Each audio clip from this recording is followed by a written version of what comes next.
بسم الله الرحمن الرحيم বিতাড়িত শয়তান থেকে চাই আল্লাহর আশ্রয়, আল্লাহর নামে যিনি দয়াবান পরম করুণাময়। قل أعوذ برب الناس ملك الناس إله الناس বলো, মানুষের রবের নিকট আশ্রয় চাহি, আর আশ্রয় চাহি মালিক এবং মাবুদের কাছে তার।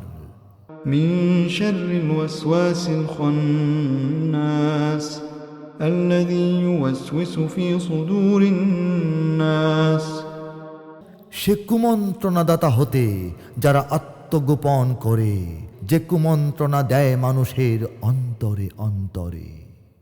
من الجنة والناس তিনি তো জানেন সে কে, জিনদের থেকে হোক সে বা হোক মানুষের মাঝ থেকে।